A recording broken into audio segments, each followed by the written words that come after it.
Sir William Wallace, one of Scotland's true patriots, was born near Paisley between 1270 and 1274.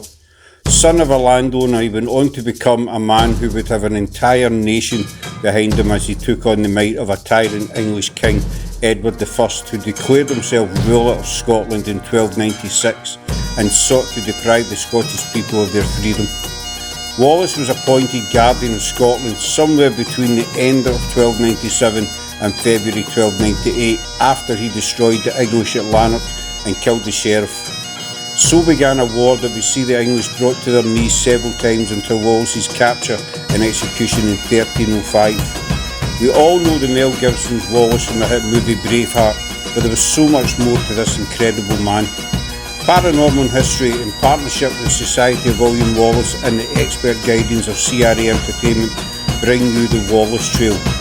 We will bring you the history and story to many locations with ties to Sir William that aren't very well known, so come join us as we uncover the forgotten facts of our greatest patriot, and welcome to the Wallace Trail.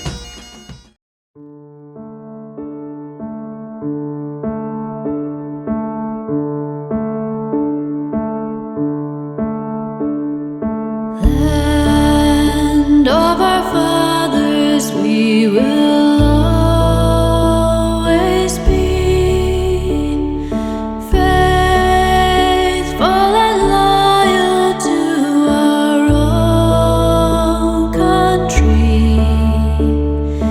In times of danger, we will set you free, lead you to glory and to victory.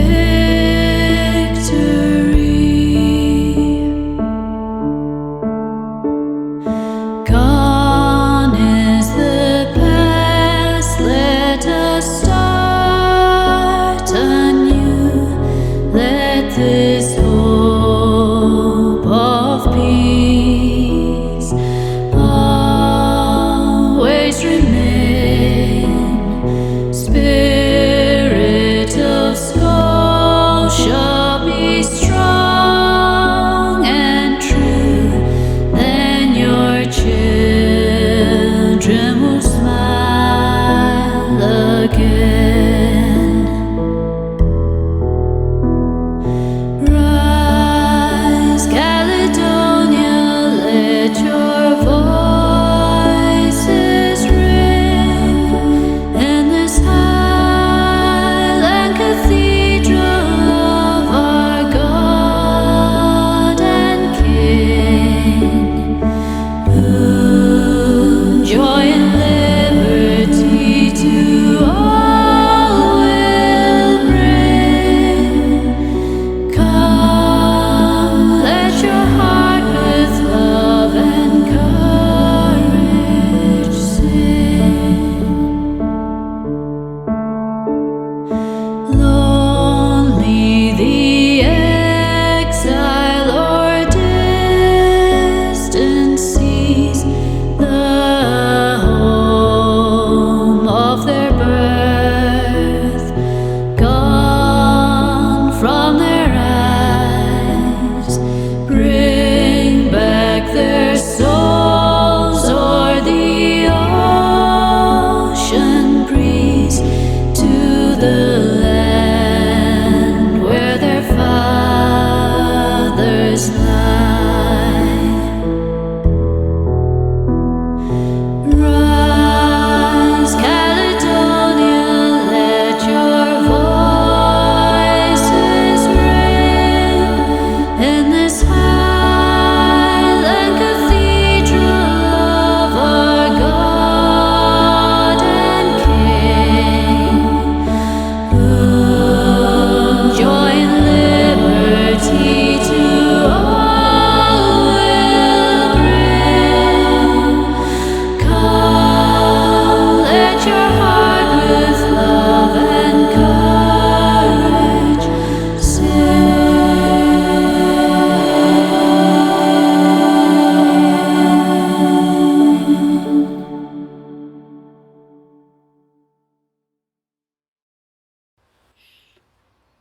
This is Lanark, It's the place where William Wallace first drew sword, and it's here that he steps into history as a fully grown man.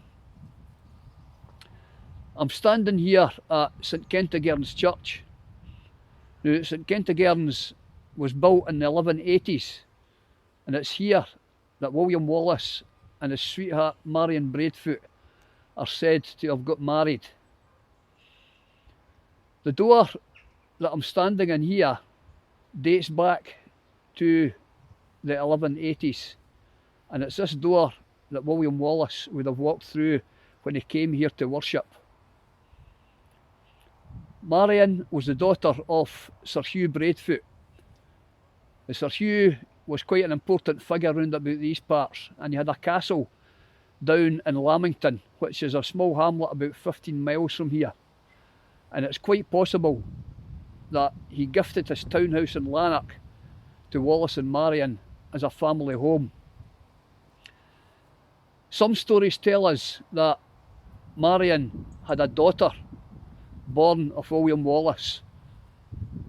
It's one of these things that we don't know for sure, and it's just come up to us through Blind Harry, who was a minstrel about 150 years after Wallace was tragically murdered down in London. This is what we're told is the site of the house of Wallace and his wife Marion Braveheart. Directly across the road is St Nicholas Church with its Wallace statue.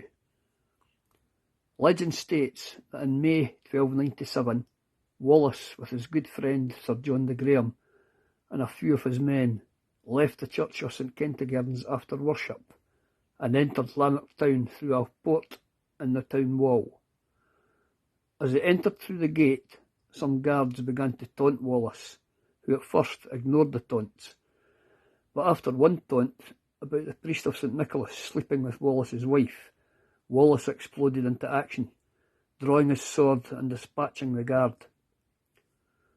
A running fight ensued, and as reinforcements came to aid the guards, Wallace and his men ran down the main street and entered St Nicholas Church, asking for sanctuary. However, as the English troops began hammering at the door, Wallace and his men escaped from a side door, where they saw Marion at the door of the house. Quickly they entered the house, Marion locking the door, and escaped through the back door into the woods, making for Cartland Crags about a mile away, where the bulk of Wallace's men were waiting. Marion was to pay a heavy price, as she was brought before the English sheriff William de Heselrigg, who put her to death on the spot. When Wallace heard of this, he swore revenge. Heselrigg and every Englishman in Lanark must die. Recently, the site of the Wallace house was subject to a total makeover. Murals depicting Wallace on his way to kill and burn decorate the two gables on either side of the site, along with storyboards and a plaque by the late artist Andy Hillhouse, showing Wallace and Marion embracing. Lanark embraces its Wallace connections with pride. Here at the site of Lanark Castle. Nowadays, where the castle once stood, it's a bowling green.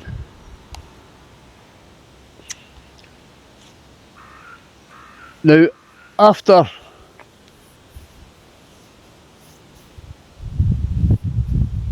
the English sheriff, William de Heselrigg, killed Marion Braveheart, Wallace learned about it and went into an absolute fury.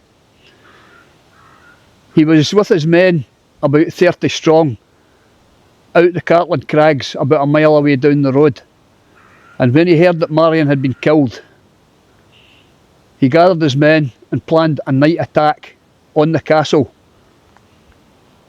Entering Lanark at the dead of night, William Wallace split his forces into two. He came down here to the castle himself, knocked the door down, and made his way up to the bedroom of Heselrigg. The story goes that Wallace burst down the door, dragged Heselrigg from his bed and shouted, "I am Wallace, die Heselrigg." The castle was then set ablaze by Wallace and his men. After the burning of the castle, Wallace knew that he could not hope to hold Lanark with the amount of men that he had. It was enough that he had killed the sheriff, he had burned down the castle, and he was now off with his men to do what he could. We're standing in Castlebank, at Castlebank Park, and as you look down into the ravine there, you'll see how hard it would be to take Lanark Castle from the side that the River Clyde runs past. It's a pretty steep haul up the bank there, and this would be the defences for the rear of Lanark Castle. It would be pretty much impregnable from this side, but from the side that Wallace came down at the main entrance, it would have been quite easy to storm. A few years ago, the people of Lanark decided that they would like a garden to remember Wallace by. The local community organised itself and they made this the Wallace Memorial Rose Garden. And it only goes to show that even over 700 years after the man was murdered in London, he's still remembered by the ordinary people of Scotland. It's a beautiful place to come on a nice summer's day, where you can sit and look and reflect on the deeds of William Wallace.